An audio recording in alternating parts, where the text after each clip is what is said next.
Elevate to your next match day with Seat Unique, the go-to destination for premium event access. With delicious food and drinks packages, world-class service and private balcony seating, it's not just an event, it's a memory waiting to happen.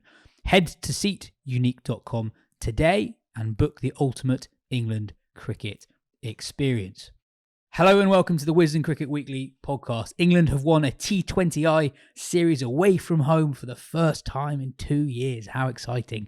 We'll be chatting about that, the continuation of the Aleem Dar honeymoon period for Pakistan as they beat Australia in an ODI series in Australia. There's some Border-Gavaskar series build-up as Australia finally reveal the identity of their second opening batter. And on Australia, we're thrilled to have Australia white ball great and three-time World Cup winner Glenn Maxwell on the show as well. I'm Rana, and with me today is Phil Walker. But first, let's head to Mark Butcher.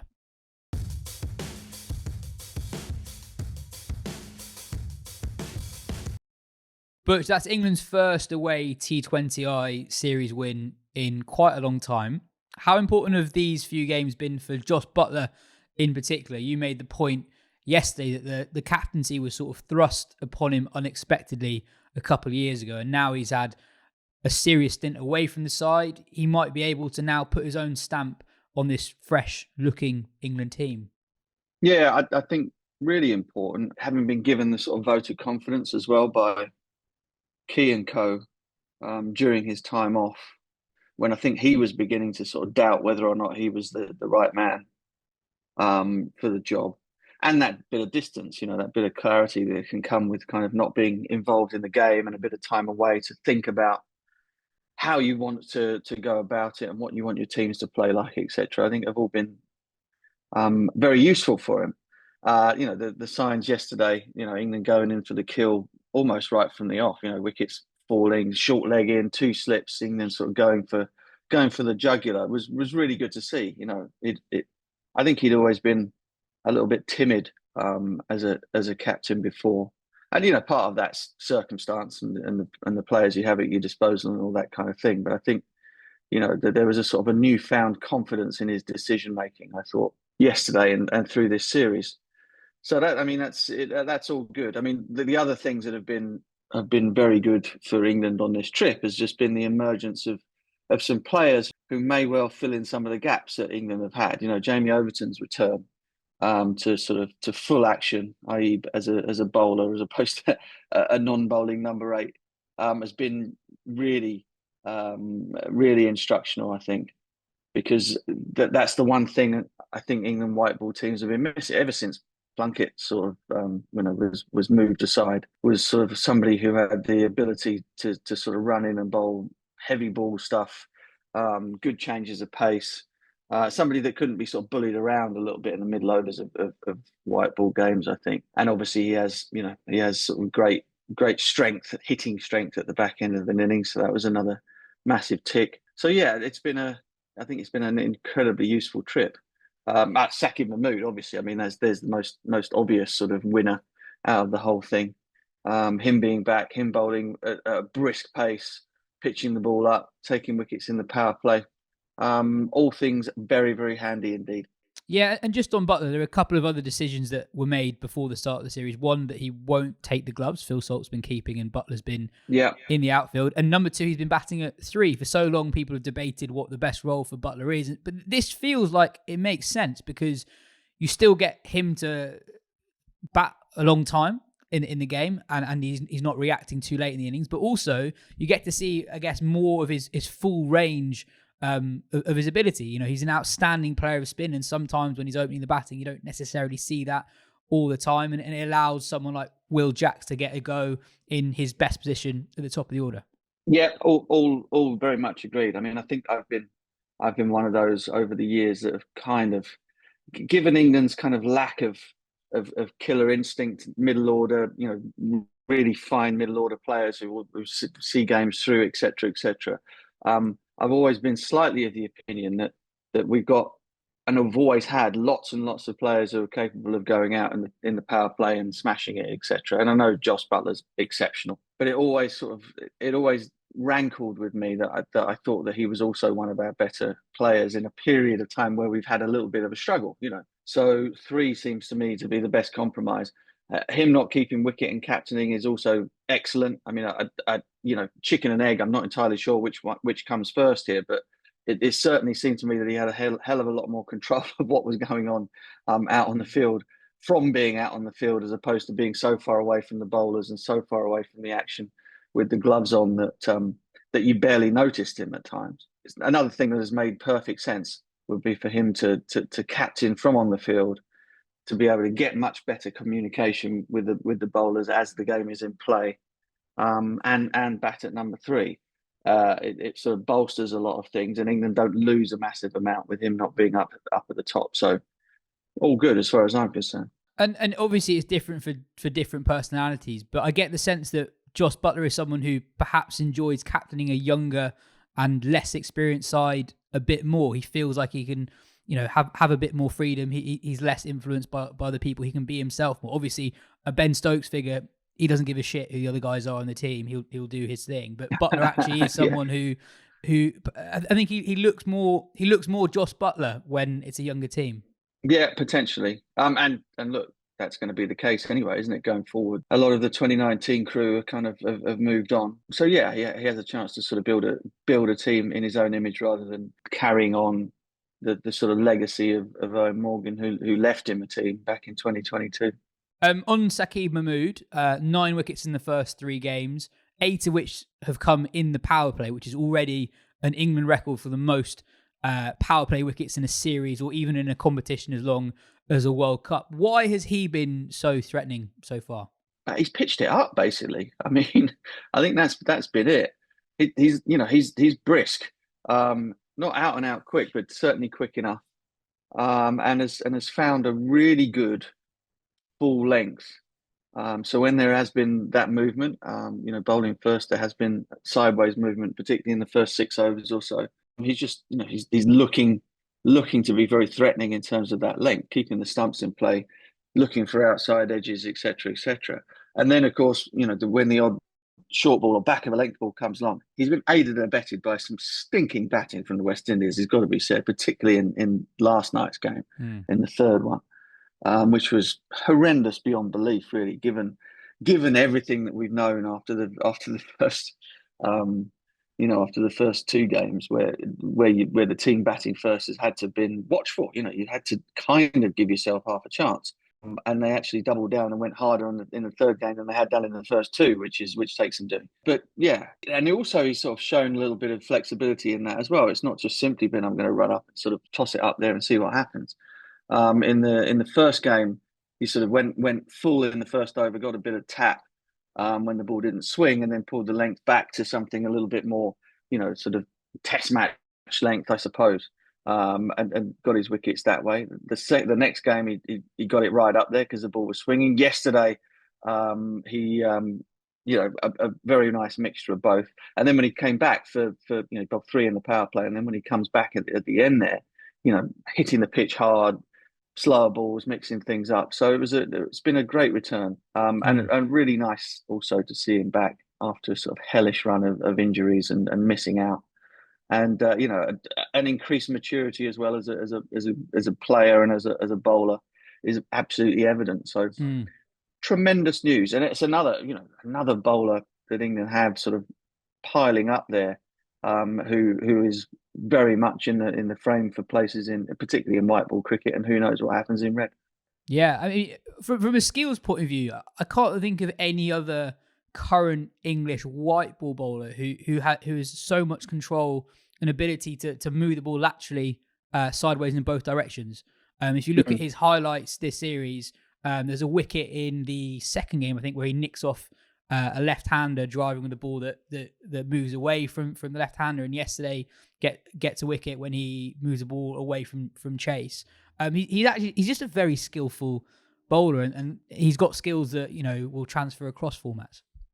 Yeah, and he's quite different from a lot of the other guys as well. If you think Potts and Carse and Overton, obviously we've mentioned, even Jofra. He's got a slightly sort of flatter trajectory, a little bit sort of skiddier. Somebody that will somebody that can catch people caught on the crease with sort of full deliveries, late movement. And so he just offers something a little bit different from the rest of England's battery of seam bowlers at the moment. And that's very handy, particularly. I always remember Dean Headley used to complain back in the old days about being sort of like a flat wicket specialist. He'd get picked when the pitches were flat, and other guys would get a go when it was green. And that was similar because he had a quick arm, sort of the flatter trajectory, could sort of pitch the ball up and move it late, and would be very handy on pitches whereby the ball stayed within the parameters of the stumps. It turned out Dino was pretty good on everything, but he always used to mug about it. Oh, they only picked me on the flat ones. And Saki, having played in, having grown up bowling at Old Trafford, knows a little bit about that. Trying to weed all batters out on very good surfaces that don't offer you lavish movement off the seam, and that'll also stand him in good stead in international cricket. On Dean Headley, there's a scorecard I need to send you from, I want to say like 95, 96. England A are on a tour to Pakistan, and I want to say Nasser's captain. Yes, correct. England are in the field for 140, 150 overs, and I think Headley, I can't remember who the other seamer is. I think they bowl 90 overs between them, and only 4 bowlers are used, and you're like, why are you bowling so much seam in extreme heat when it's obviously really flat? Yeah, well, there's Dino's stress fracture right there. Finally, is Dan Mosley's he's not really off spin, but are his darts, his darting Yorkers, are they the future? Potentially. I mean, I think it's a handy thing to have in your locker. Is somebody that can kind of come in and bowl maybe an over or two of that at different points of time during the back end of an innings. But obviously, it's fraught with a little bit of danger, because if you're always aiming for the block hole and you miss it 2 or 3 times, you generally go for boundaries. But again, it's a nice bit of variety. He's a lad with a really great attitude. Obviously, enjoys being there in the tough moments. Was furious with himself that he didn't see the game home with the bat last night, which is a good thing. And so there's been so many positives on the trip thus far. I guess the one thing missing has been, can England fare better than the West Indies should they end up losing a toss and batting first, and maybe we'll see that in the last 2 games. Although Joss's good run as captain in this trip has gone down to winning lots of tosses as well. Well, still a couple of games to go this weekend, and also a test series that starts in New Zealand in not very long as well. Yes. Cool. Cheers for your time, Butch. Catch you next time. Pleasure.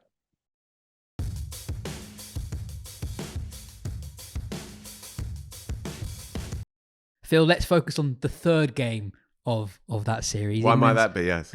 Well, I've been in Morocco, so I didn't watch the first 2. So we lent on Mark for the first 2. Yeah, and the third one fell at the perfect time of night.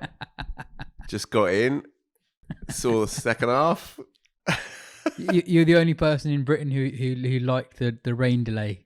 Didn't know there was one. Well, it meant it started an hour later, and it meant that I went to bed an hour later as well. Absolutely. I was at the Albert Hall watching Bob Dylan last night, so it played out perfectly. Got in just as England's openers were walking out. Fantastic. So you watched Sam Curran then? I did. People who didn't watch the game and looking at the scorecard, Jack's got runs, Livingston got runs, Curran got runs, but Jack's struggled to maintain his scoring rate after the power play, got a bit bogged down. Livingston was very fortunate. He was dropped 3 times, twice by Puran. The first one on 6 was a relatively straightforward chance. Curran was the standout batter. He was the most fluent English player and probably the standout batter in the game. We've both been screaming for Curran to bat higher up in the order for England. His T20I record is actually quite poor, but he's almost exclusively batted at 6 or 7. Why do you think the additional responsibility suits him? Well, it's a damn tricky job to come in and just hit from the off, and it's a really, really hard job to have ice in your veins to see a job home. The Dhoni template for anyone batting 6 or 7 is very, very, very hard to replicate. Doesn't matter who you are. So you're kind of on a hiding to nothing really, unless you're absolutely top class and you're given a long time and a lot of trust to develop that particular set of skills. So he's moved up and down. Well, he's moved in and out of the team. He's moved up and down of the order, as in moved from the lower order to the middle-ish order. He's been seen as a bowler who bats. He's been seen as a pinch hitter in the IPL. Now we are finally seeing England recognise what I think is his best set of qualities as a white ball cricketer, which is that he has a very sound technique. He has a really good power game. He plays the spinners as well as anyone, I think, in the England side when he's in. He has played. He's played 60 white ball innings, right, for England across the two formats. Broadly the same difference between the two: 27 ODI innings, 33 T20I innings. And he's batted once at number 5 in ODIs and twice at number 5 in T20s and once at number 4 and in a T20. So across all of it, he's batted in the top 5 4 times across 60 innings. He needs to be given this opportunity because whenever it has been dangled in front of him, he's gone well. His record is good when he's been given more responsibility. We've seen it at Surrey. And we've seen it also in the Invincibles side as well, albeit a smallish sample size. When he is given more responsibility, he seems to grow into it. He's a big match cricketer. He always has been, and he's a mature player as well. You know, he's got a nice feel for a game of cricket. You need a player, I think, in that position who has a little bit of the clinical. Has a power game, of course, but is fundamentally pretty technically sound. And last night, even in a T20, you saw on a pitch that was grabbing a little bit at times, and as you say, other players struggled to time it. He looked comfortably the most equipped to deal with it. And I thought the way that he played the spinners in the middle overs in particular was really, really impressive. And he came out in form, but there were a couple of wide ones and he middled them and crunched them away, shortish boundaries. That's all very well, but the way that he milked the spinners was really impressive, I thought. And he also has that power game against the spinners as well. So look, I think it's long overdue. I'm glad to see that they're giving him a go now. And he would feature in both of my teams. Both in my first 11s, he'd feature in both of my teams in that top 5 for sure. I think the point that I think is most pertinent with Curran is what you said about his feel for a game. He's probably the least go out and express yourself player of the England middle order lot. He really does react to a situation, and we saw that in that third game. I find the juxtaposition of Bethel and Curran quite interesting. Watching Curran yesterday, so Bethel nicks off cheaply, and then Curran comes in, another left-hander, similar size. And he strikes 3 boundaries through the offside early on. And it was just such a stark reminder. Curran is such a talented batter. And he was thought of that when he first broke into the England side now 6.5 years ago. And it's the famous line from Alex Stewart, that he'll be a batter. And the bowling will take care of itself, but he'll be a batter in the fullness of time. And it's taken a while. In part because his career has been quite piecemeal. He's played a lot of foreign cricket, a lot of franchise cricket. But whenever he's picked up a bat for Surrey in any form over the last two summers, his ball striking is as good as anyone's around. Certainly anyone in the English game. But he's not been able to hit from a standing start when the pressure's absolutely on. But as I say, it's a bit of a fool's errand anyway, unless you're Dhoni or one or two others. England have a problem there, by the way. They have a problem with icy finishers. They've tried a number of players, but they've not yet found the answer to that. Well, the answer could be the guys higher up in the order taking the responsibility to get the job done themselves. If you look at the one T20 World Cup England have won in the last decade, 2022, Ben Stokes comes back into T20 cricket for that World Cup, having not played the format at all for the couple of years preceding it. And he gets England over the line in a couple of really difficult, low-scoring games. And he did it in a way that's probably not quite in the same rhythm as the way in which T20 cricket has developed. But, that's how you win World Cups. It's a cliche, but it's true. You have to get through difficult situations, playing at a slightly different rhythm. On the Curran Bethel comparison, I was reminded watching Curran back yesterday of the David Cameron quote when he resigned as Prime Minister. I was the future once. You've got the present golden boy and you've got the past golden boy. And I wonder, looking at Curran, he's almost a cautionary tale for Bethel, because I think the way in which people talk about Bethel, you can almost cut and paste what people said about Curran 6 years ago. There was a test match in Barbados, I think, in early 2019, when Sam Curran is picked to open the bowling for England ahead of Stuart Broad. Curran was given all these opportunities based on talent, not necessarily based on the numbers that he was producing domestically. He played a lot more professional cricket at the similar age to Bethel, as Bethel has done.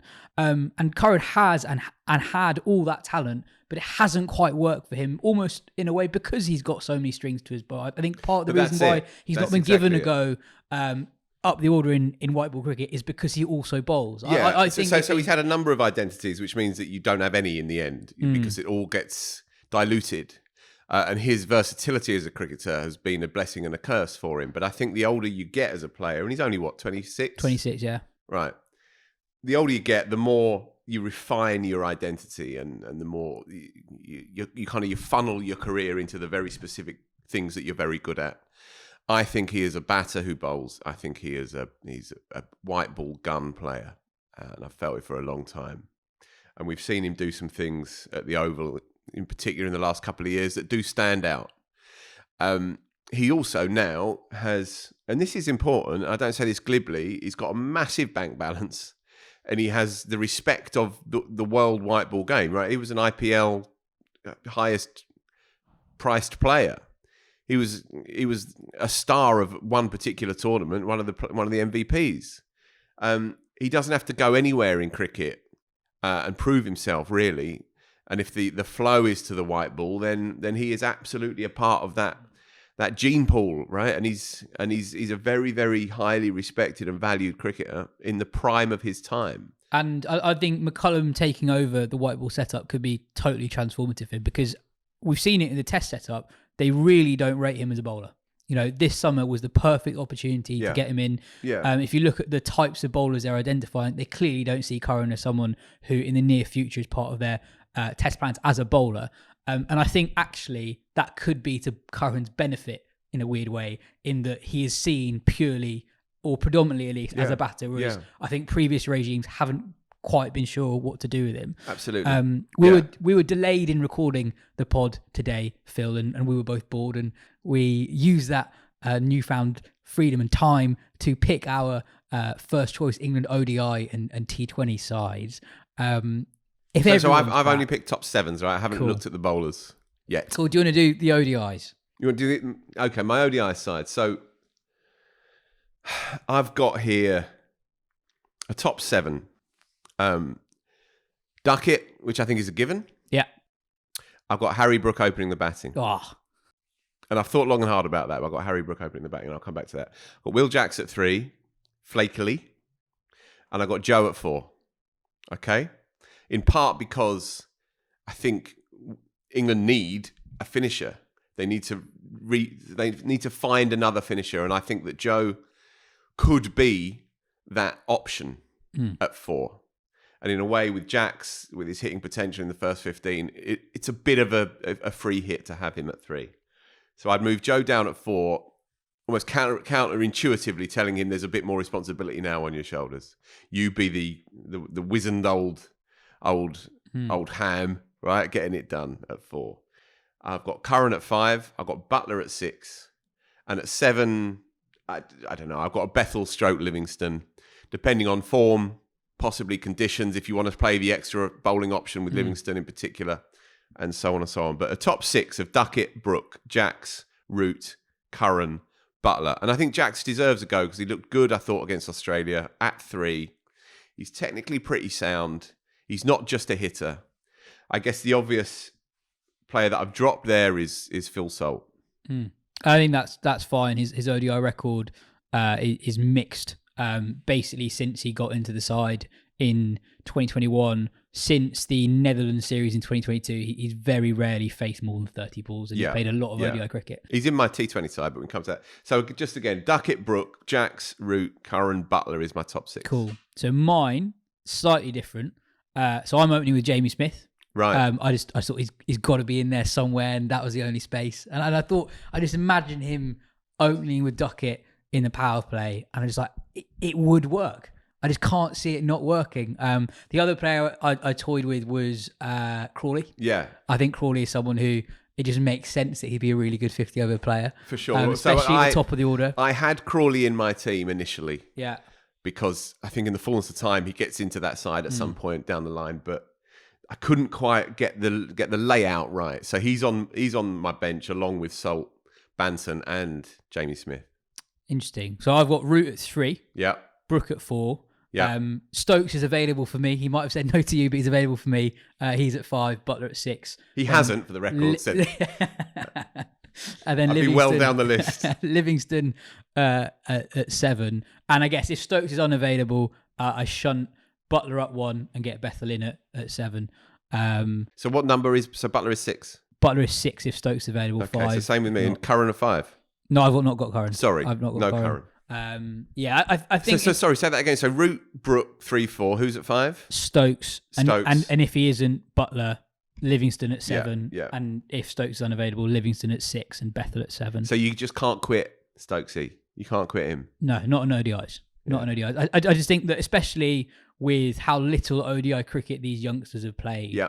Is there something in the fact that... And he did okay in the 50-over World Cup. Took a while for him to get going. More so than Root. Actually, Root is the one that really struggled with getting back into the rhythm of 50-over cricket. True.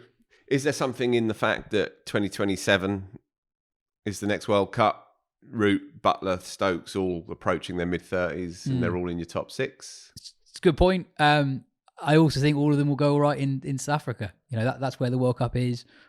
Stokes has had a lot of success against the red ball in South Africa. And yeah, I don't know. I think if he's fit, I think he can play as a specialist batter. Stokes versus Curran, I'm still team Stokes on that one if he is available. I guess McCullum is the big clincher. Yeah. Because, Stokes will do as the boss says, right? It's a meeting of minds, but of egos as well, and there is that sense that those two are the twins, right? They're the Cray twins. They're Gilbert and George. They're Morecambe and Wise. They come as a pair, right? Exactly. T20s. Right. That's the short one, isn't it? That's the yeah. The 20 over. They wear red clothes rather than blue clothes. Yes. Philip Salt. Ben Duckett again. Interesting. Yep. Brook at 3, Curran at 4, Butler at 5, Smith at 6, Livingston at 7. So I've dropped Jacks. Banton's not made my 11. I guess Jordan Cox is a factor somewhere or other. Mosley and Overton would be potential options at 7, I suppose, but they're all on my bench. So yeah, one more time. Salt, Ben Duckett, Brook, Curran, Butler, Jamie Smith, Livingston. And again, no Bethel either in that 7. But again, Bethel, Livingston, I don't know. I haven't decided. I want to lean towards the kid, but Livingston, what he offers with the ball, swings it probably just at the moment. So I've gone Salt up top. I think it's a completely different conversation with Salt in T20s compared to 50 over. I've gone Smith up top again. I just can't see it not working. Can we just briefly on Salt? There is that feeling that for 20 balls, he's lethal. Obviously, it's not going to happen every week, but for 20 balls, he's worth his spot. But does he have the fullness of technique in order to play against good attacks at different points across a 50 over innings? That's the question with Salt. Yeah. Does he have a sufficiently strong technique to fall back on when things aren't fully in rhythm across a 50 over game when you're facing different bowlers at different points of an innings? I think he probably does. He may well do, but there's just no body of evidence yet there. And the innings where he's played well in ODI cricket are against the lesser sides. He made good 100 smashed 100 against the Netherlands and a 70 odd against them. But after that, it does fall away. Whereas in T20 cricket, where you can afford to stay leg side, you can afford to leave your stumps open and flail and thrash, and he can hit any ball for 4 or 6. He's an ultra aggressive player. So, Yeah. I don't have an issue with him being in my T20 side. I think with T20 cricket with Salt, what I find quite interesting is that in the last year or two, he's gone from a power play merchant, almost someone who goes really hard in the first 6 overs, and if you get anything more than that, it's a bit of a bonus. But what's taken him to the next level is, and he's talked about it himself, it is more game awareness and managing situations and knowing when to slow down a bit and absorb a bit of pressure. And that's taken him to the next level. And weirdly, we haven't really seen him do that in the longer form. So I think he's capable of it. And maybe it's just he's not played enough 50-over cricket. And then when he does play 50-over cricket, it's in very short bursts. He doesn't really get a long go. And I think the reason why I personally wouldn't give him too many more opportunities is just because you got all the test guys who haven't played a lot of international white ball cricket, who I just think on paper have what it takes to be outstanding 50-over players. So the competition for places, I think, is greater in the 50-over side than it is the T20. So I've gone Salt and Smith up top. Yeah. Butler at 3. I just like Butler at 3. I think it makes sense. Brook at 4. And then Curran 5, Livingston 6, Bethel 7. The only thing that would change this is bowling, basically. The really interesting one is Mosley's bowling, I think, could be the future. Yeah, and sure. If it is the future, you've got to get him in somewhere. And Jamie Overton, I've not forgotten him. I've got him in as a sort of Mark Wood reserve with the ball, and obviously it's a bonus. His hitting with the bat as well. So yeah. Okay, so Smith up top is the eye opener in your side, and Duckett up top is probably the unusual pick in my one. I fancy Duckett more and more as a player. I thought he showed against the white ball a bit of that coldness again that you need.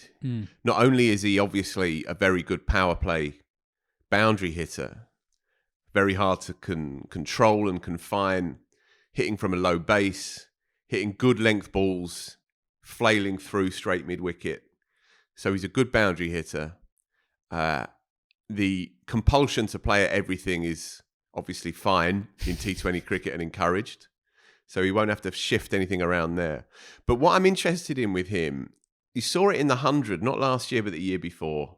And you've seen it for Notts as well. He gets the job done. He bats through an innings as well. He makes good runs in T20 cricket. He doesn't just offer you 30 in 18. He makes good runs, I think, when he gets in. And I think he has the kind of tempo, as we saw in the ODIs, he has the kind of tempo to bat deep into a 20-over innings without losing too much of his tempo and momentum. I think he deserves to be considered. Now, again, England are constantly balancing workloads, and it might be that this is the one that he misses out on. And you can probably make the case there's not an ocean of difference between a Duckett up top and any number of other options.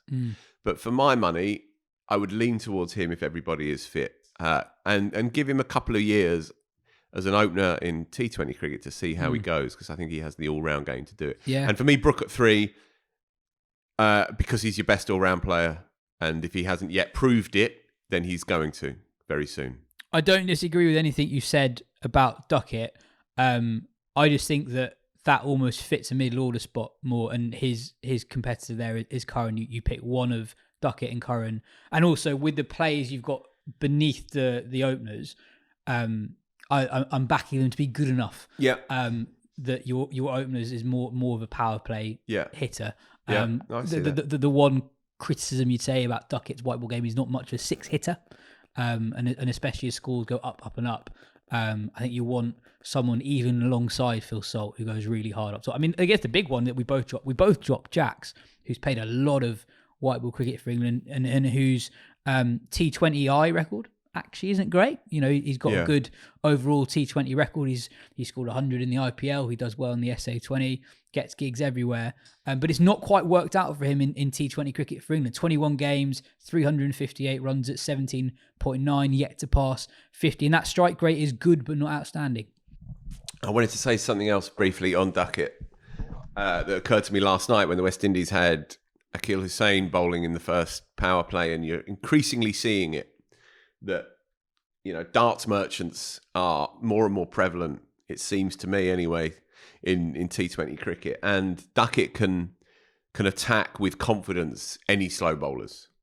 And even on crabby pitches at the back end of long tournaments, as you're going to get in Champions Trophies and World Cups, he will back himself, and he will probably be more attuned to shoveling spinners who are trying to get under the bat than a more kind of willowy hitter like someone like Will Jacks. And I think increasingly teams are looking, most players, most openers can climb into medium fast, even very good medium fast and fast mediums.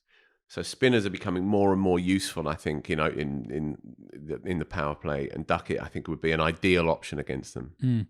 Well, that's it for part 2. In part 3, Jo Harman talks to Glenn Maxwell, who's got an excellent new book out, The Showman, co-written with friend of the show, Adam Collins. It's a really good read, would highly recommend it. And to get a flavour of what you'll get in the book, have a listen to this chat.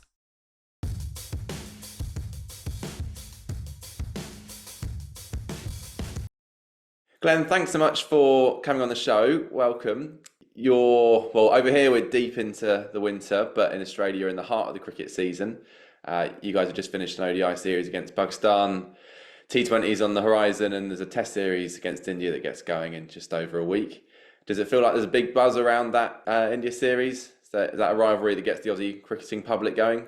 Yeah, it's certainly very exciting. It's a series, I think, that's been penciled in as something that everyone's been looking forward to for a long time. And with the retirement of Davey Warner last summer, obviously there was a lot of attention around that opening spot. And I think having that sort of concentration on Australian cricket around domestic stuff has only added to, I suppose, the hype of the summer and the excitement around how the Australian team's going to go against a very good Indian side. And as well as you got the other layer to it with the Test Championship really tightening up, New Zealand having an amazing series over there and winning 3-0. So there's so many sub-stories around that which make it really exciting. I think the Australian team are obviously been a really strong force in Test cricket for a long time, and it makes for a mouth-watering proposition. Yeah, following from afar, it seems like pretty much everyone in Australia has had their say on who should open the batting in that series. Those selection debates in Australia seem to reach a level that we don't really get over here. You've been at the centre of quite a few of them yourself over the years. How does it feel to see your name kind of plastered across the paper or discussed in the media with people saying with absolute certainty that you should or shouldn't be in the team? Yeah, it can be a bit uncomfortable sometimes. I think as a player, sometimes it feels like you're living on the Truman Show, and everyone's sort of watching you every move. And I remember specifically probably 7 or 8 years ago, where the start of the Shield season was sort of a clean slate, and they were looking at the first 3 or 4 Shield games and how the results went during that tournament, during that series, and the results were varied across the board, and there was a few batting slots up for grabs. So it felt like every game mattered. It felt like every decision that the umpire made, there was so much pressure on giving a test chance out or not out, and there was so many like hard luck stories throughout that stage. It felt like where guys were so close and then missed opportunity. Yeah, I mean, it's a great thing that domestic cricket gets that kind of level of attention. Across your career, have you tended to read much of what's been written or listen to what's been said about you, or do you try and keep that shut out as best you can? I think when you're in game mode, especially with the Sheffield Shield, because you start the season, you go from game to game, you can probably avoid it a little bit. It's probably a little bit harder with the Australian schedule as a one-day and T20 team. It sort of is a little bit more at the forefront here. It's hard to miss, but certainly in those early days, I tried to sort of stay pretty grounded, concentrate on what I was doing out in the middle, and try and get the job done that way. And whatever happens with selection, hopefully give the selectors enough reason to pick me. Well, now you've taken the opportunity to tell your own story in your new book, The Showman, which you've co-authored with Adam Collins. You say in your prologue to the book that you didn't envisage writing one until your career was over, but the extraordinary year you had from November 2022 when you broke your leg in a freak accident to November 2023 when you made that incredible double 100 against Afghanistan, and then obviously hit the winning runs in the World Cup final. That convinced you otherwise to tackle this story now. And in fairness, looking back through your book, you really did pack a lot into that year, didn't you? Yeah, there was so much that happened, and I think having it, I suppose, so fresh in my mind, it was nice to be able to, I suppose, document it and give people a bit of an insight to the not always the smooth sailing that might appear when you get picked again to play for Australia in a series, and then people think that now you're back playing that you're 100% and you're right to go, and almost reminded me it was so far from the truth, and how much work was sort of going in behind the scenes just to be even at 80% for a couple of those series to, I suppose, keep myself out in the field. And it's funny, I suppose, proofreading all the chapters and sort of going through it over and over again brought back a lot of really nice memories. Obviously, I was narrating the whole thing, but to read it over again, I suppose, warms my heart to remind myself how much hard work and dedication got put into that year, and to, I suppose, come out the end of it with a World Cup medal, and to be a part of something that was pretty incredible to win an ODI World Cup in India against the favourites in their own conditions was something that I'll remember forever. Some painful memories as well, though. I have to say, I hadn't realised quite how horrendous the injury you suffered was. You're right that at one stage there was even a suggestion that your left foot might need to be amputated, which, that doesn't even bear thinking about. For our listeners who don't know the story, could you do a quick recap of exactly how that injury came about? I mean, it's kind of, freak accident is the way to describe it, I guess. Yeah, so if you get a hold of the Showman, you'll be able to read it in the first chapter. It's pretty in depth, the way I describe it. But essentially, I shattered my I think fibula. Can't remember which bone it was now. The outside bone, and ruptured all the ligaments in my ankle joint. And every time you hear that word ruptured, it's never a nice description of anything.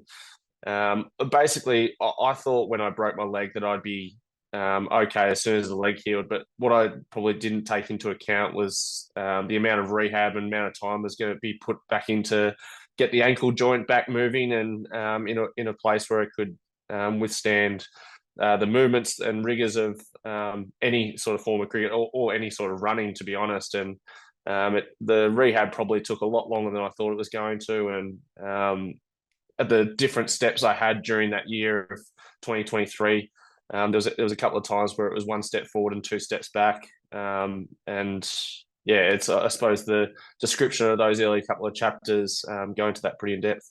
Yeah, and I think there's, like you say, there's perhaps a perception from people outside the game that players are injured and then when they're back, they're fit. But obviously, it's not that simple. And that really comes through in the book that as you approach this World Cup, a massive event for any player, both mentally and physically, you're still struggling with yourself to be at the form that you want to be for a tournament like that. Yeah, and I think some of the underwriting things that were sort of going on behind the scenes to couple with that injury, there was obviously some emotional stuff that was going on off the field as well, dealing with my own inner mental battles, and to sort of couple that all together and I suppose give people an understanding of what it's like to get yourself back and feel like you're on the road to back to 100% and sort of feel like you're almost kicked back down again to start again, can really play with your emotions and really test your resolve. And I think that's probably one of the things I'm most proud of that year, is I was able to keep fighting through and to be a part of that World Cup squad when there was probably plenty of doubts about whether I had the body or the capability to get through that whole tournament. It was a extremely taxing schedule where I think we only played in the same place twice when we're in Lucknow for a couple of games in a row, and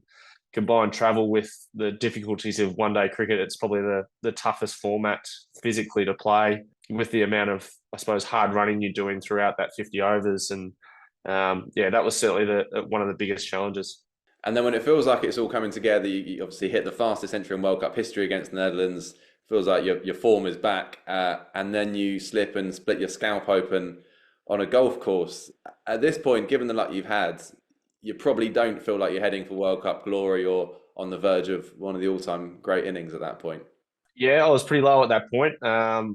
Certainly felt like, I just felt like the bad luck was sort of following me a little bit there, and completely innocuous incident, and to sort of have no real recollection of what happened in that little time frame it was probably something I struggled to deal with over the next couple of days. And I was very fortunate to have my family there with me at that time. My wife and child had come over, and I think it was a night or two before the Netherlands game. So to have them over there really helped, I suppose, keep me in a really solid mental space. And I have no idea how the tournament would have played out if they weren't there to I suppose give me that support. And then the match itself, Australia-Afghanistan at the Wankhede in Mumbai. To refresh people's memories, in case anyone's forgotten, Australia could guarantee their place in the semi-finals with a win, but Afghanistan's bowlers are on fire. You're 91 for 7, chasing 292. The game's basically up, and you proceed to play what Pat Cummins, who's standing down the other end, describes as the best one-day innings ever played. 128 balls, you get 21 fours, 10 sixes, 201 not out, despite being barely able to stand up for a good chunk of that knock because of you having such severe cramps. So much was packed into that, 3 hours at the crease. Are you able to recall it vividly? Can you pick out particular shots? I mean, obviously you have done for the book. Did you have to go back and watch YouTube footage to kind of piece it together? I had to watch a few different things to sort of, I suppose, rejig my memory of certain moments, and there were certain things that Colo and my manager brought up. They're like, "Oh, you remember when this happened?" I was like, "Oh, hold on, I'm better to go back and check it," and would sort of re-jog my memory, and I was able to sort of go on from there and explain the certain stories or the certain instances that happened out in the ground, and I suppose to be able to talk through probably my best ever individual achievement on a cricket field is, I suppose, nice to sort of get off your chest, and nice to be able to, I suppose, share with a lot of people who have, I suppose, followed along my journey for the last 15, 16 years, whatever it's been. And yeah, it's been nice to relive, I suppose, that innings. I think it was the 1 year anniversary a couple of days ago, and had a lot of lovely messages from people talking about where they were on that night and what they were doing and how they lost so much sleep and stayed up and watched every ball. And those stories are really special. And it's always been something about cricket that's the sort of feelings it gave me when I was watching as a kid, where I'd be watching Australia in the '99 World Cup, and I couldn't stop watching for the whole innings, and until they won that final game at Lords with Darren Lehman hitting the winning runs. And there's little moments like that where to be a part of someone else's life where they have a really solid, amazing memory with cricket is I suppose one of the things that's really stand out from that innings. Someone who couldn't watch every ball was your poor dad, right? There was a power outage and he missed the whole thing. He missed his son playing the greatest one-day knock ever because he did what? The electricity went out. Is this right? I think he must have gone to bed. And I think there was one network that was down, and my mum was babysitting at my sister's house, and she was watching on her phone, and she couldn't call my father to let him know to get to a TV as soon as possible because she thought she was going to lose connection. So she just waited it out, and as soon as the game finished, called him and said, "Get up and watch a replay," and he certainly did that. It's amazing because he wouldn't have missed one game of mine from probably when I was in under 12s all the way through. He's basically watched every game of mine, and whether I'm playing a county game or county seconds game in Hampshire, he'll find a live stream of it and be sitting at home watching it all hours of the night. And yeah, mum and dad are my two number one supporters, and they've been there supporting me every step of the way. You write in the book that for a lot of people, my career will be divided into before Mumbai and after, and that innings allowed you to separate yourself from the Big Show nickname, which had become at times a thing used to denigrate you when things didn't go so well. In the book, you write, "It's a wrestling reference, but it made me sound like I drink my own bathwater," which I think is a nice line. Do you feel there's more acceptance of you as a cricketer now, and perhaps more respect for what you bring to the game? Yeah, I certainly felt the overwhelming love of Australia when I got home that I'd probably never felt before. There's always been that sort of divide in in opinions that I seem to create back here, and to come home from that World Cup and just feel the love and acceptance of the Australian public, something that I'll always really cherish. And regardless of how the rest of my career plays out, I know that deep down I've made an impact on so many people. It's an amazing thing, isn't it? In a career spanning, 15 plus years, where you've done a lot of amazing things in the game, just a few hours can change how you'll be remembered. 20 years down the line, when someone says Glenn Maxwell, that will be the innings that they remember. It's an extraordinary thing.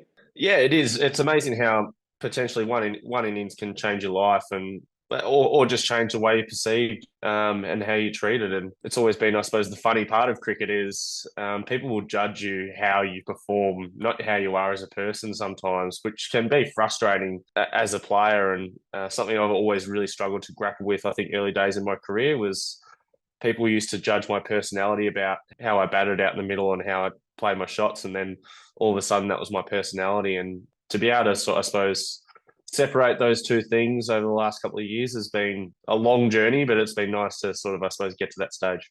There's a lot of love for Pat Cummins in your book. You clearly think a huge amount of him as a cricketer, obviously, but your admiration for him as a captain and a leader and just a bloke really kind of shines throughout. There's that famous old line that being Australian cricket captain is the second most important job in the country after Prime Minister. Clearly a role that comes with a huge amount of pressure, and that's probably ramped up further with Cummins because he's been willing to talk about issues outside of the game, such as the environment, which doesn't always please everyone. How impressed are you by the way he carries himself and leads the team in that pressurised environment? Yeah, he's been absolutely brilliant since he, I suppose, came into that role. He's been a voice for the players for a long period of time, even when he wasn't the captain per se. He might have been vice captain. And as a leader, he's always been that guy that sort of stood up and spoken about the players' needs around the group. And he's been at the forefront, I suppose, of what we've been trying to strive for in I know from my experience in the white ball teams, and the test team has obviously had a great success under him as well. But from my perspective, with the white ball teams, he's done a great job to, I suppose, bring that whole change room together, from staff to players, and to still play in a way that, I suppose, doesn't cut short out the Australian way. We still go out there, play hard to win, but we do it with a smile on our face. We do it in our own individual way, and we thoroughly enjoy that change room under him. So he's coming up to almost to the day, 3 years in the role. As captain, he's already won a World Cup, an Ashes series at home, retained the Ashes in England, obviously won the World Test Championship as well. Still only 31.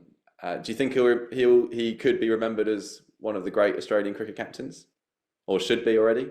Well, he's done a pretty good job so far. To win, I suppose, an ODI World Cup and a Test Championship in the same time span is a huge effort, and being our first Test Championship as well. I think a couple of things that he'll be remembered for, I think, as leadership wise, being so young into the role and to be able to take the reins and do it with such class and grace is obviously a credit to him, and a way to, I suppose, he had the boys right behind him from day dot, and it shows the sort of caliber of person he is, to have that support straight away, and that he was able to, I suppose, seamlessly come into the role and adapt on the fly.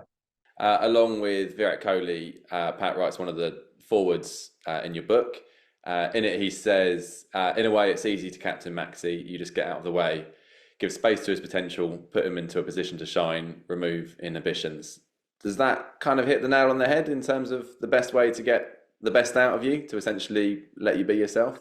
Yeah, I think so. I think there's been times where there's been, I suppose, parameters or walls sort of put in place to, I suppose, try to lengthen my time out in the middle, or try and lengthen my impact on the game. And we tried so many different roles, I think, early days, and I might have potentially had the skill for those roles, but I probably didn't have the application at that time for what was required at that level. And I think over the last little period under Andrew McDonald, and it started with Aaron Finch and Andrew McDonald when he was assistant coach, we met and talked about my role in the one-day team and what they wanted to see going forward. And from there, that role sort of developed and grown. And I think I've really enjoyed that I suppose, freedom to go out there and to use my best judgment on how I need to, I suppose, take the game forward. And I've really enjoyed that ownership of that position. Yeah, it feels like it's a kind of the idea of just going out there and playing with freedom and not being kind of boxed in is a philosophy we hear more and more in cricket. I guess it sits nicely alongside T20, but it's really been the foundation for the success of the England Test team we've seen under Stokes and McCullum as well.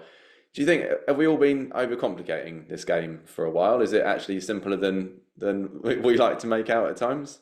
Sometimes we do overcomplicate, and I think even going back to the test chat about the opening batter and what that all looks like, we can overcomplicate different stats and like different techniques, and every person that gets out dismissed in some certain way, we overanalyze to the nth degree of how they got out and why they made a mistake and why they wouldn't be good enough to face Jasprit Bumrah or someone like that, where sometimes it's as simple as whoever's in form, just pick them and play them, and they obviously got a pretty good idea of their game. They might not have everything in order, but there's not many people that do in the game, and it comes down to if they're confident and they trust in their ability and potentially have a bit of luck along the way, and that can, I suppose, get them on the road.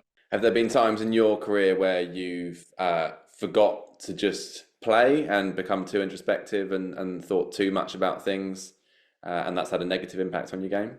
Yeah, certainly. I've had numerous times throughout my career where I've been dropped. I've had to go back and work on certain things. Sometimes I've either tried to get away from the game or I've tried to overplay it. And yeah, it's an interesting roller coaster. And to sort of, I suppose, be at this stage where I'm 36 now, I've got a pretty good idea of what I need to do to get ready mentally, physically, to prepare for games. And it takes a lot of time potentially of making mistakes and making errors and understanding other people's ideas of where they've come from and sort of try and gain some experiences from that. And I think I've learnt from a lot of people that have been dropped before me and have made mistakes and found their way back in. And yeah, it's one of those things where when a young player comes into the Australian side, sometimes the best thing is to get dropped earlier in their career than to sort of have 3 or 4 years of sort of struggling and then sort of lose all confidence and then struggle to find a way back in. It's almost get that taste, almost get out, go work on your game really hard, know where you want to be, and then strive really hard to go out there and get it. And we've seen a few guys that have done that, and Steve Smith is probably one of them.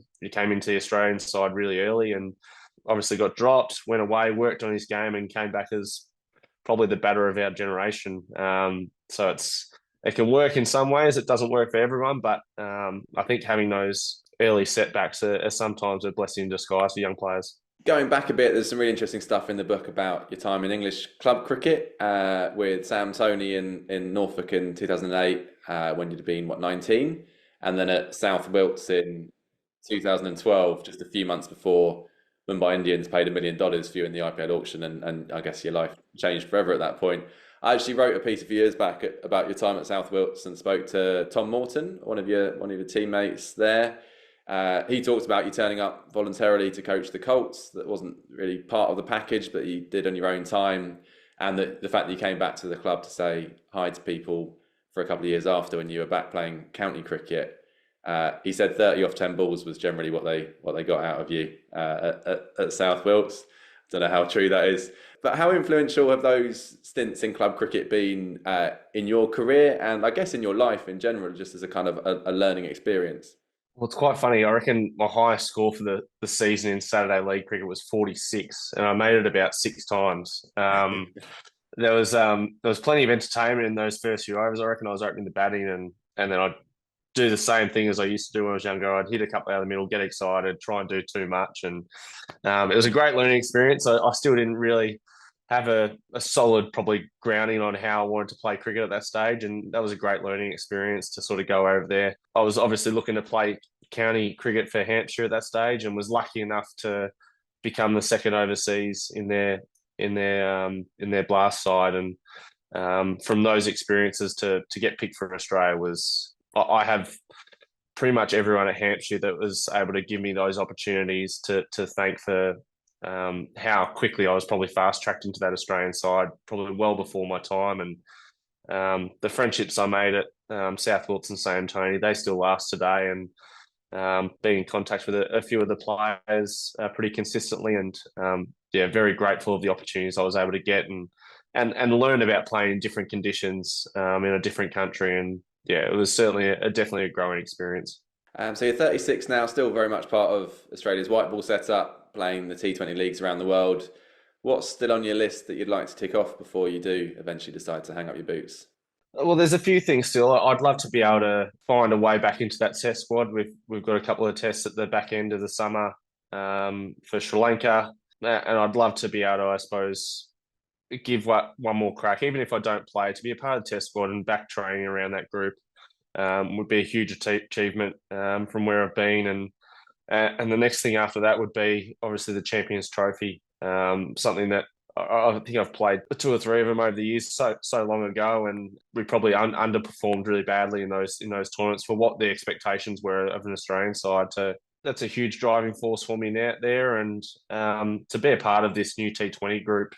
They're very young, they're extremely exciting, and I suppose as long as my body can hold up, I'll keep fronting up each day and keep trying to, I suppose, push towards that next global trophy. And then whenever Australia wants to move on, that's absolutely fine. But I've certainly been very proud of everything I've been able to achieve in this game, and there's still a couple of things on the list. But it's been a pretty fun ride so far. With the test stuff as well, it comes through in your book. Obviously, it's a kind of nagging frustration. You've still yet to play a test match outside of Asia. Obviously, you haven't played an Ashes test. If your career was to end now without any more tests under your belt, despite everything you've achieved in white ball cricket, would that be a real nagging frustration for you in later years, or do you think you'd be able to make your peace with it and enjoy what you've produced? I think I'd still probably play up to it in Sportsman's Night, maybe for a couple of speaking gigs. But no, I'm extremely proud that I was able to even be awarded a baggy green. When I got my baggy green in 2013, it was certainly ahead of my time, and I probably wasn't 100% ready for it. And 4 years later, when I got my chance in India again, I was certainly ready at test level and had done enough work playing Shield cricket, playing overseas, and felt like my game was in a really good order. And to come back first test in India and get a test 100, I think that's something that I'll always be really proud of, and always be the one memory I think about when I think about playing test cricket is being out there scoring a test 100 and having Steve Smith at the other end scoring 100 as well. Well, cheers, Glenn. I think it's a nice place to wrap up. Thanks so much for your time. Good luck for the rest of the summer. And good luck with the book, The Showman, which is out now, available at all good bookshops, online stores. Very much recommend it. Thanks very much. Really appreciate your time.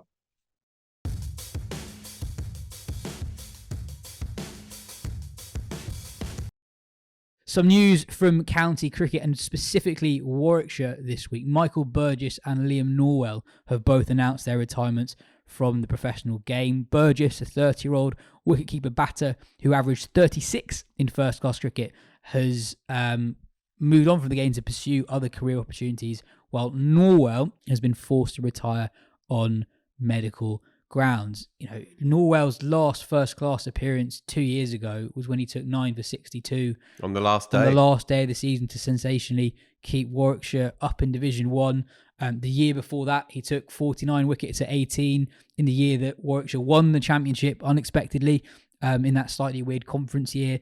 And I think alongside Sam Cook, he's the best player not to play for England in this current generation. If you go back 2.5 years ago, that tour of the Caribbean where Saqib Mahmood and Matt Fisher debut, I thought Norwell was very unlucky not to get picked for that tour, especially considering that he did well for the Lions, and also his style of bowling, very Scott Boland, I think, really attacks the front pad, wobble seam exponent, bowled a decent enough pace, Matt Potts pace, I'd say, not quicker than that. And just a really sad end to a wonderful career, the majority of which, it should be said, was spent at Gloucestershire before his Warwickshire days. But someone who, at the age of 30, you felt like he was just about to really make a breakthrough that the last few years of his career had hinted he was capable of making. Yeah, that's a really good summary. One of the most unlucky cricketers, really, of the era. another day, the cards have fallen in a different way, and he'd have had a few test caps, and you never know where that could have taken him. But yeah, you obviously wish him well. Yeah, 100%. I'd really recommend, by the way, reading Ali Martin's interview with Norwell and Oliver Hannon-Dolby in The Guardian. They sort of talk through Norwell's season-saving 9-fer. Hannon-Dolby took the 10th wicket to deny Norwell of the 10th wicket. Over in Australia, the Aussies have finally revealed the identity of Usman Khawaja's opening partner for the Border-Gavaskar Trophy. Nathan McSweeney is the winner of what at times has felt, Phil, like a reality TV show. Not many people had him, right? Not at the start, no. No, this was a surprising pick. Well, the four candidates all had a go against India A. So it was McSweeney, Cameron Bancroft, who we know about, Marcus Harris, who we know about, and Sam Constas, his 19-year-old, who's had a brilliant start to his first-class career, and people are talking about him obsessively as if he's the next Ponting. They are making that comparison, and yeah, and I'm sure he is good. And I tell you what, no cricketing culture does it like the Aussies do. When they've identified their boy, yeah, then all the grandees, they're all singing from exactly the same hymn sheet. So it's like it's been passed through. You know, Langer passes it to Ponting, who passes it to Mark Waugh, and so on. And they're all talking about this kid. Ponting said last week, this is Sam Constas. Ponting said last week, a year playing at the WACA, or the WACA equivalent, playing on the quick ones there. And after a year, he'll be opening the batting for Australia. And so, obviously, Khawaja's 38, right? So, even though his Indian summer of a career continues to flourish, obviously, there's only a few months, maybe a year or two left for him. So Constas is their long-term option, and McSweeney appears to have snuck in there on the outside. Well, it's interesting. McSweeney, if you look at his numbers, they don't necessarily leap off the page. So he averages 38 in first-class cricket. Crucial to this discussion, he's not an opener. He bats 4, sometimes 3 for South Australia. But they have seen something they really like. So they gave him the Australia A captaincy last year when he was only 24. So they're obviously leadership skills that they have identified there. And people were talking about him as an outside bet for the opening spot when they saw the other guys, Constas excluded, really not really score many runs at the start of the Australian summer. But it's an interesting one because there's another guy who normally bats forward and has sometimes opened the batting. Steve Smith averages 60 in Test cricket. He didn't fancy it. So they're giving it to a guy who's barely done it in first-class cricket, who averages 38 in first-class cricket. And it's interesting, actually, if you look at the last 5 years in Australia, and England fans might not appreciate this very well, but it's actually been quite hard to bat in Australia. And it doesn't feel like that when England are out there when they're in the field. It does when they're batting. But openers have had it really tough recently in Australia, and I feel like this is a tough call up for McSweeney, because he might have a great future, and who knows, he might succeed, but up against Bumrah with the new ball in conditions that have helped the pace bowlers in recent years, that's a tough ask. It is. Look, I haven't seen him really. I've seen some brief YouTube footage, but can't speak with any authority at all on his qualities, but if you break it all down, it makes sense, I suppose, that they've gone for this player because Bancroft and Harris are yesterday's men, even though they're very good players. And neither of them have ever fully convinced the Australian public that they are the answer. And Constas is, as Ponting says, a year away yet. Even by Australian standards, with their, if you like, their love for youth, their fetishizing of brilliant young teenage talents coming through the system, it's still a bit early for him, even for them. So I guess when you shake it all down, it makes sense that they would go for this player. But it does feel like a punt for sure. I mean, the bloke's never opened the bag before. More generally, just looking ahead to that series on India, it feels like this series will not necessarily be legacy defining, but legacy altering for the two heavyweights in the top order, Rohit Sharma and Virat Kohli. Certainly the narrative of Kohli's career, I think, could switch quite dramatically based on what happens over the next couple of months. If it doesn't go well for him in India, the last 5 or so years in particular, they could be characterised as a terminal decline. But if it goes well, it could be, this is still a great player capable of defining massive series, and it's another sign of his eternal greatness. And similar for Rohit, who's had a really difficult year or so as Test captain. He obviously just lost 3-0 at home to New Zealand. And the other part of it is these conditions should suit them. Anywhere in the world, if these two guys could pick where to play, it would probably be Australia. Yeah, and Kohli's record in particular is outstanding in Australia. And you're absolutely right in that if he goes well, if he peels off 200 or 300s across 5 Test matches, I mean, he made 4 in a summer series against Australia once. Not only does it serve to erase much of the messiness that's happened in India at home, but it also brings forward that question about the pitches that Indian authorities have prepared. And Mark Butcher was very good on this a few weeks ago, that they are doing a disservice to the brilliance of their players. And they're also, in the end, limiting their own potential as a team. Because India are the best cricket team around, pound for pound, player for player. And in their own conditions, if you give them a pitch with enough in it, but enough also to be able to bat for a day and a bit, then you're going to win. You're going to win games left, right, and centre. What happened with the New Zealand series is it seemed to bring all of these gambles into focus and showing that, well, actually, if you continue putting good cricketers on bad pitches, then techniques start to fray around the edges. In the Ranji Trophy, it's been a series of green tops. The pitches have not been good in the Ranji Trophy, deliberately so, to ape the Test pitches. And so it does, in the end, take away from the purity of the techniques. And it sounds mad to think that Indian players are struggling to play spin, but that's the evidence before us, time after time in Indian conditions. So in a back to front kind of way, Kohli will be jumping off that plane, right, in Brisbane, thinking, right, finally, I've got a pitch to bat on. And, there's been some murmurs around his motivation. I don't think he struggles for motivation at the best of times, but this is absolutely, you're bang on. This is a defining series in his story. Sharma's slightly different in that he's not even there.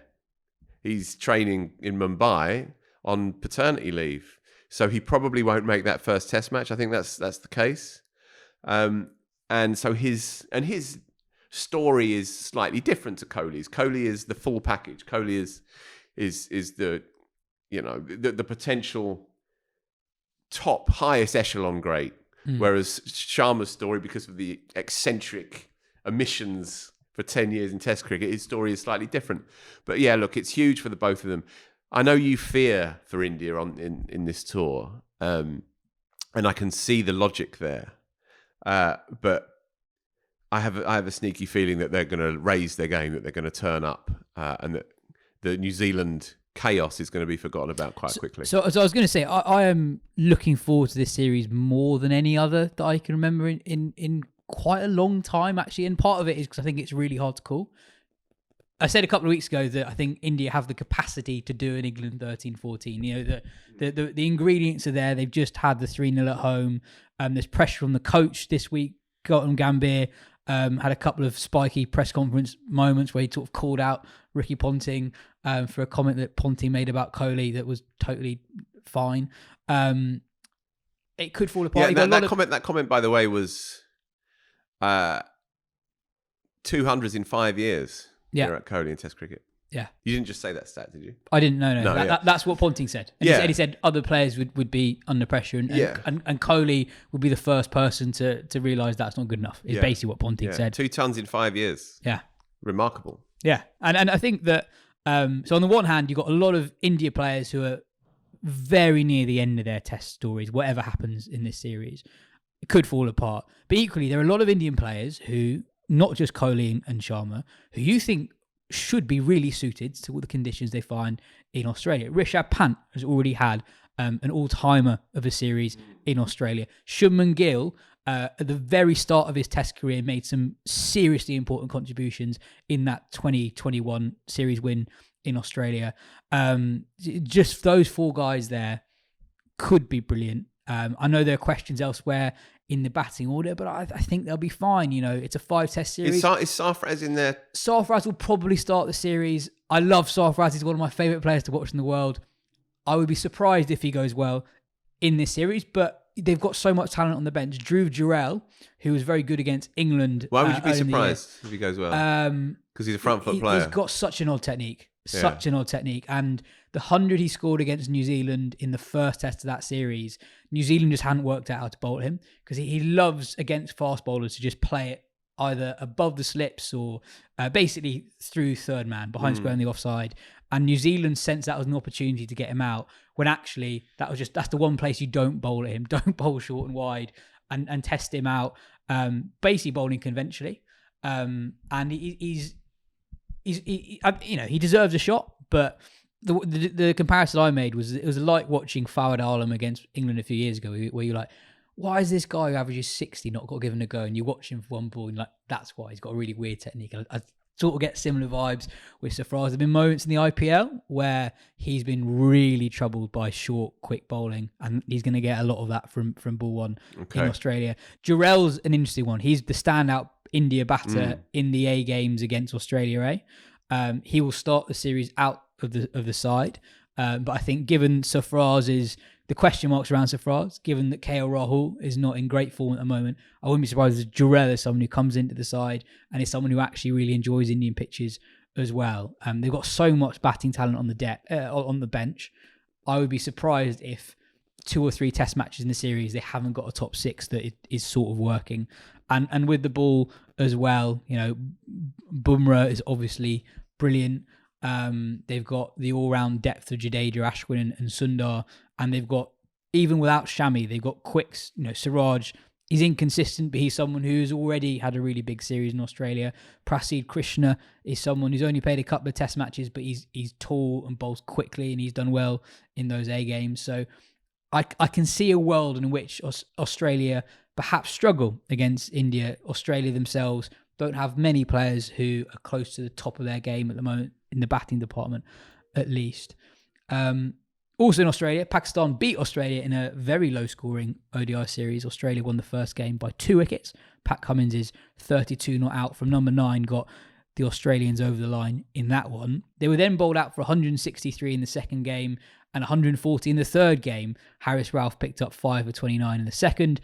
And then when all the test boys had left for the decider, the Pakistan seam attack of Rauf, Hasnain, Naseem and Shaheen ran riot. What a fast bowling attack that is, by the way. Yeah, it's really good to see Haris Rauf back in form. I haven't watched too much of it, to be honest, but his name was featured heavily across that series. He's back as their spearhead, really, and just give him a pitch to bowl on, and he's a different proposition. They've got to protect him because he's brilliant. Absolutely. Next up, on this week's Patreon weekly episode, Jo spoke to England legend Charlotte Edwards about her career, how the women's game has changed over the last 25 years and where she thinks it should be heading in the next 5 years. It's a great listen. Here's a little snippet of that conversation where Edwards talks about her England debut and the sort of ridiculous circumstances that saw her dad having to pay for her England blazer with a cheque in the minutes before her England debut 25 or so years ago. Have you witnessed that shift in attitude among the players that you work with, that there's now a real, I guess it's like a confidence in the women's game that it is a product that should be valued, and you can actually see that in monetary terms, particularly at the WPL being the best example, I guess. Yeah, I think, since the professional contracts were given out in 2014, we've just seen this growth that's been sort of mind-blowing, really. Every year I kind of always say to someone, I'm always having to sort of pinch myself to think we've got to this step. And I remember being in that room for the auction of the WPL, and it was just one of those moments in my life I'll never forget, because it just felt quite like a ground-breaking day for women's cricket, that, you were sitting there and one of the players, and the first player came out at whatever, $340,000, and you just think, like, wow, this is the day that women's cricket, has properly changed. And to be part of that and to witness it all has been pretty special. And I do feel like the players now are, getting rewarded now for all their hard work and I've been seen on as level with the guys now. I mean, the money's not quite as much, but wow, it's changed unbelievably, and it's pretty cool, isn't it, to say that the game we all sort of grew up. Well, I grew up watching and thinking that maybe a career wasn't in it for us. It's so cool, and for me now out of the game, coming into a career in coaching again, I didn't even think that was possible.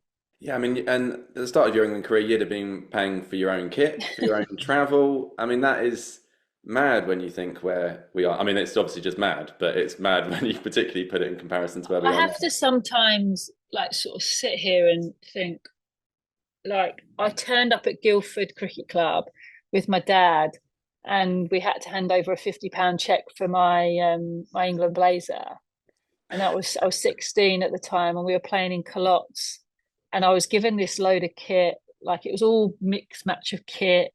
It wasn't there wasn't an actual sponsor for the team. And I look back on that day, but it meant the world to me. It didn't matter that I didn't have, 3 lines on my shirt. It was the Women's Cricket Association back then. I was playing for England, so it didn't matter any of it. But when I look now to the experiences young players have that go into the England team, God, it's worlds apart. We were staying in uni accommodation on Surrey University Park, but it meant everything to me. It doesn't matter where you stay the night before your first test match, but I've still got that blazer I paid £50 for, so it's hanging up at home, and as I said, it means everything to me and always will. Couple of questions to finish. We had a few on the Champions Trophy. So India this week said they will not be travelling to Pakistan, citing security concerns. It is still very much up in the air in terms of what will happen. It's really not that long until the competition. There are noises about sponsors being unhappy that nothing has yet been confirmed, with only a couple of months to go until it's supposed to start. We're going to park that conversation for next week's episode. We'll do a chunkier, more substantial look into what's going on there then. And then a sort of non-cricketing question, really, that a few people sent in. Will you guys be joining the blue sky revolution and leaving Twitter? We had a conversation about this a while ago, Phil, when Butch was in the studio talking about how Twitter's changing, and given recent events, I've moved to blue sky, but I've not given up Twitter. I think that's a lot of people, especially outside the UK, are still on Twitter and perhaps are less affected by the Musk influence, I guess. But I am on blue sky, which feels like what Twitter was 2 years ago. You're pretty much off Twitter at the moment. I did a tweet the other day and deleted it an hour or two later. It was just like a promotional thing for something that I'd written, and I felt like that's what you need to do, being a loosely termed journalist. And I did it, and I just felt dirty, really, and deleted it. My account lies dormant, and I guess it's important for the people who listen to us or read us or whatever, or watch us, need to feel like they have a way into talking to us. And so I think it would be a little bit hoity if we were just to sort of flounce off and delete our accounts completely. And so my account lies there. If anyone has a question for me or whatever, then I'll check it every now and then. But I don't have the app on my phone.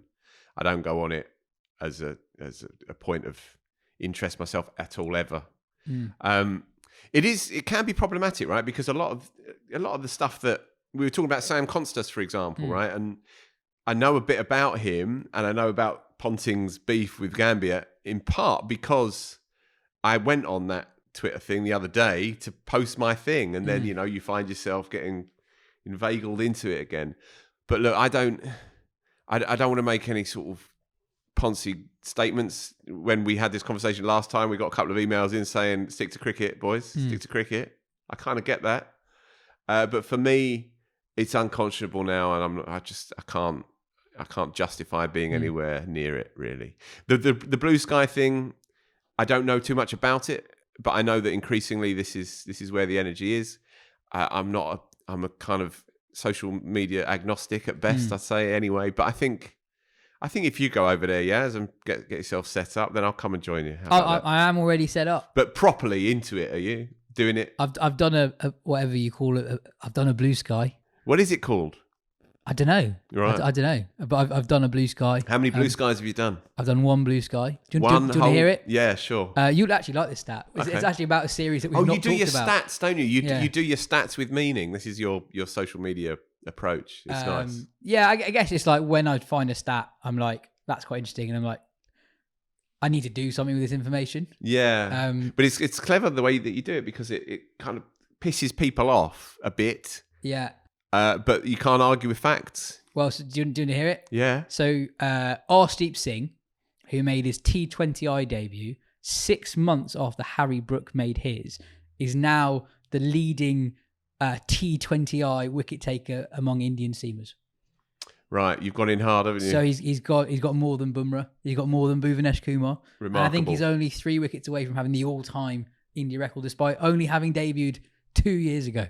Be still my beating heart, yes. 7 likes on the Blue Sky. So what are the numbers like? Does Wisden have an account? Not yet, but it will do next week. It genuinely feels a bit like Twitter did pre-Musk. The numbers overall aren't there, but for me, if you want to put the politics to one side, just from a very practical element, Twitter pre-Musk was, on the whole, quite a nice cricket community. Obviously, you get a few pricks in there who ruin it, but on the whole, I thought it was quite pleasant. So I think it's reasonable for people to ask, where can I find another online space that is nice? Obviously, we've got the Wisden Patreon community section. We direct people to flourishing. At all times. Flourishing.